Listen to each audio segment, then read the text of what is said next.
Bihar matters में स्वागत है। आज के इस विशेष सत्र में हम एक बहुत ही महत्वपूर्ण विषय पर गहराई से चर्चा करेंगे, जो है बिहार जनसंख्या डेटा और 2026 के अनुमान। जी, और प्रशासनिक परीक्षाओं जैसे कि BPSC, BSSC, SSC, railway, SI और शिक्षक भर्ती परीक्षाओं की तैयारी कर रहे छात्रों के लिए ये विश्लेषण बेहद काम का है। बिल्कुल। अक्सर जब किसी अनजान और बहुत बड़े इलाके को पार करना होता है तो सबसे पहली जरूरत एक सटीक नक्शे की होती है। लेकिन स्थिति तब दिलचस्प हो जाती है जब वो नक्शा 15 साल पुराना हो। हाँ, बिल्कुल सही कहा। हम एक ऐसे राज्य की व्यवस्था को समझने की कोशिश कर रहे हैं जो हर दिन बदल रहा है, लेकिन आधिकारिक आंकड़े एक दशक से भी ज्यादा पुराने हैं।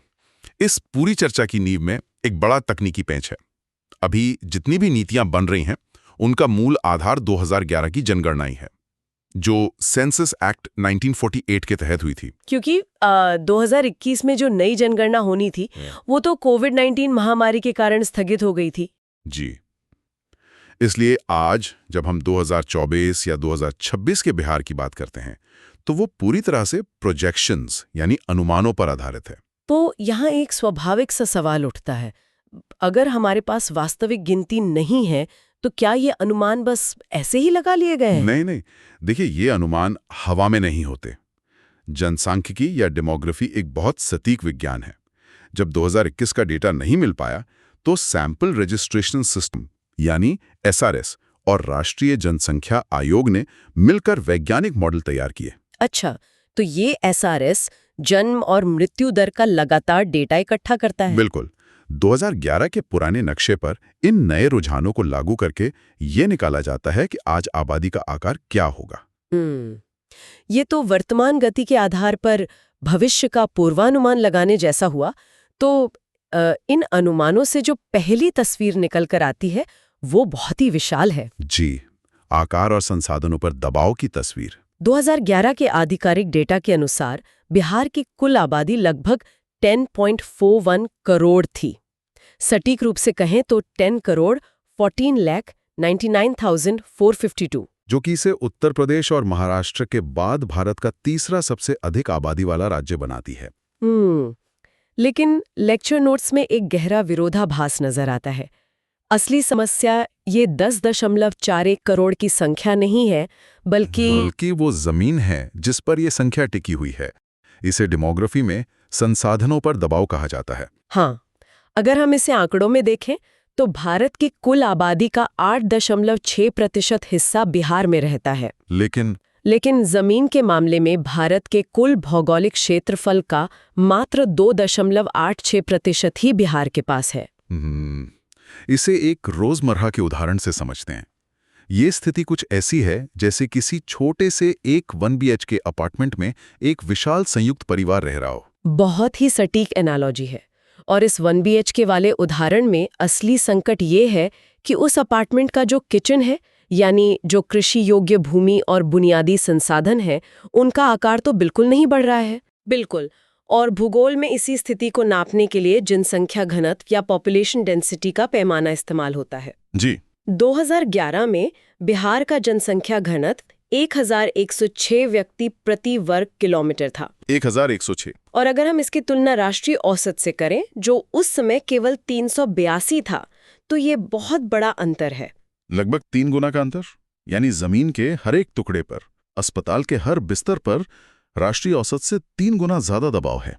इसी वजह से ये सबसे घनी आबादी वाला बड़ा राज्य है। और अगर हम 2026 के उन अनुमानों की तरफ लौटें जिनकी हमने शुरुआत में बात की थी, तो स्थिति और भी गंभीर दिखती है। बिल्कुल।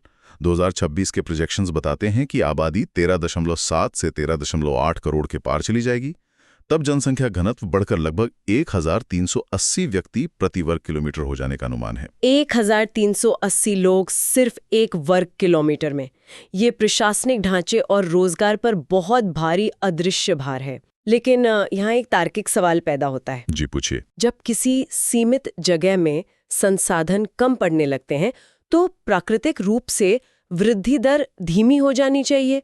जगह कम है, दबाव ज्यादा है, फिर भी आबादी इतनी तेज गति से क्यों बढ़ रही है? इस सवाल का जवाब दशकीय जनसंख्या वृद्धि दर यानी डिकेडल ग्रोथ रेट के आंकड़ों में मिलता है।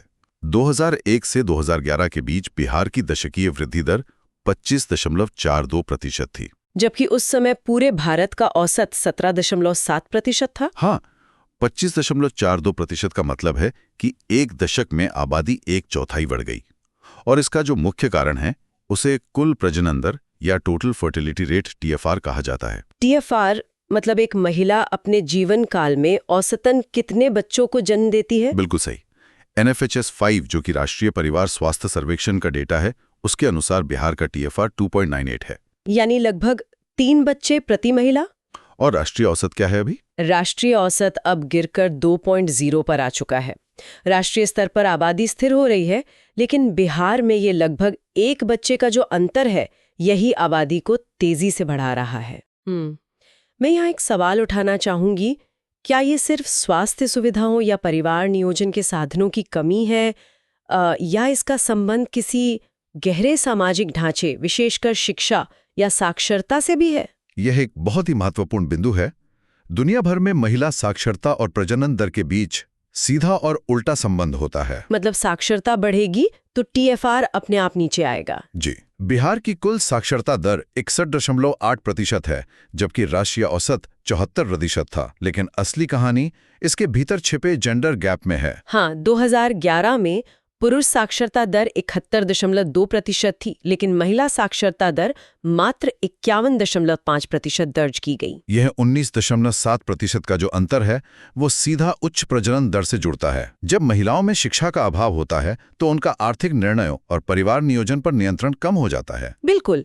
तो उच्च प्रजनन दर का एक सीधा परिणाम ये भी हुआ है कि बिहार भारत का सबसे युवा राज्य बन गया है। जी, डेमोग्राफी के लिहाज से ये एक बहुत ही दिलचस्प स्थिति है। ये सच में हैरानी की बात है कि बिहार की औसत आयु यानी मीडियन एज मात्र 19 से 20 वर्ष है। पूरे भारत की औसत आयु 28 वर्ष है। और राज्य की 38% आबादी 15 वर्ष से कम आयु की है। अर्थशास्त्र में इसे जनसांख्यिकी लाभांश या डेमोग्राफिक डिविडेंड की संभावना माना जाता है। लाभांश तब जब इस युवा आबादी के पास कौशल और रोजगार हो। बिल्कुल, इसके लिए शिक्षा और शहरीकरण की आवश्यकता होती है। लेकिन यहाँ एक और बड़ी चुनौती सामने आती है। बिहार भारत के सबसे कम शहरीकृत राज्यों में से एक है। हाँ, आंकड़ों के अनुसार केवल 11.3% शहरी आबादी है। पटना को छोड़ने तो कोई बड़ा महानगर नहीं है। तो जब स्थानीय स्तर पर रोजगार और शहरीकरण कम है तो इस युवा आबादी के पास क्या विकल्प बचता है? पलायन यानी माइग्रेशन। जी, हर साल लगभग 20 से 30 लाख श्रमिक बिहार छोड़कर दिल्ली, पंजाब, गुजरात, महाराष्ट्र और हरियाणा जैसे राज्यों में काम के लिए जाते हैं। 20 से 30 लाख हर साल, ये संख्या बहुत विशाल है। लेकिन इसका अर्थव्यवस्था पर एक दूसरा प्रभाव भी तो पड़ता है, जो पैसा वो वापस भेजते हैं। हाँ, जिसे हम रेमिटेंस कहते हैं। उत्तरी बिहार के कई जिलों जैसे दरभंगा, सारण और सुपौल में ये प्रवासी श्रमिकों द्वारा भेजा गया पैसा घरेलू आय का एक बड़ा हिस्सा बन जाता है। बिल्कुल, लगभग 20 से 25% हिस्सा रेमिटेंस से आता है। लेकिन जब लाखों युवा पुरुष हर साल बाहर जा रहे हैं तो पीछे जो समाज छूट रहा है, उसका ताना बाना कैसा होता है? ये सामाजिक ताने बाने या सोशल फैब्रिक का सवाल हमें लिंगानुपात यानी सेक्स रेशियो की ओर ले जाता है।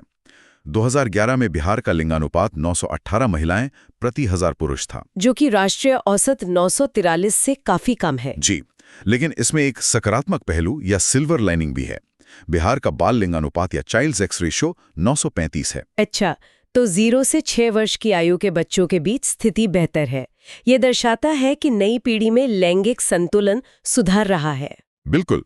और अब इस सामाजिक ढांचे को पूरी तरह समझने के लिए हमें जातीय संरचना यानी SC/ST डेमोग्राफिक्स को भी देखना होगा। हाँ, लेक्चर नोट्स बताते हैं कि अनुसूचित जाति या SC की आबादी 15.91% है, जो लगभग 1.65 करोड़ है।